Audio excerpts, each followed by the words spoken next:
গুরুতর অসুস্থ মা খালেদা জিয়ার সাথে 1 ঘণ্টারও বেশি সময় কাটিয়ে গুলশানে তার জন্য নির্ধারিত বাসায় ফিরলেন বিএনপির ভারপ্রাপ্ত চেয়ারম্যান তারেক রহমান। যোগ দেন লাখ লাখ মানুষের সম্বর্ধনায়। সন্ধ্যায় যান এভার কেয়ার হাসপাতালে। সেখানে চিকিৎসাধীন মা সাবেক প্রধানমন্ত্রী খালেদা জিয়ার শয্যা পাশে সময় কাটান তিনি। মায়ের স্বাস্থ্যের সবশেষ খোঁজ খবরও নেন। অনুপ পিয়াল ও রাশেদ রায়হানকে সাথে নিয়ে দীপু শিকদারের রিপোর্ট। নায়াসিনামাইড ও স্যালিসাইলিক সমৃদ্ধ লিলি ফেস ওয়াশ যা ফেসের ডেড স্কিন সেল দূর করে দেয় দ্বিগুণ ফাস্টার ব্রাইটেনিং।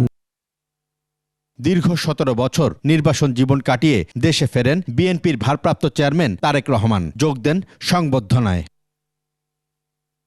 সেখানে বক্তব্য দেওয়া শেষে কড়া নিরাপত্তা বলয়ে কাঙ্ক্ষিত যাত্রা সেই এভার কেয়ার হাসপাতালের উদ্দেশ্যে। মানুষের ভিড় উপেক্ষা করে তারেককে বহনকারী বাহনটি সন্ধ্যা 5:53 পৌঁছায় এভার কেয়ার হাসপাতালে। অসুস্থ মায়ের পাশে থাকার সেই আবেগঘন মুহূর্ত। বেশ কিছু সময় সেখানে কাটানোর পর আবারও যাত্রা শুরু। এবার গন্তব্য গুলশানের বাসভবন।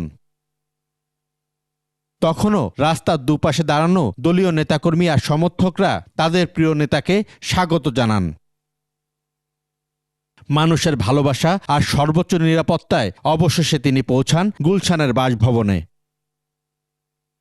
দীপু শিকদার, 21 টেলিভিশন, ঢাকা।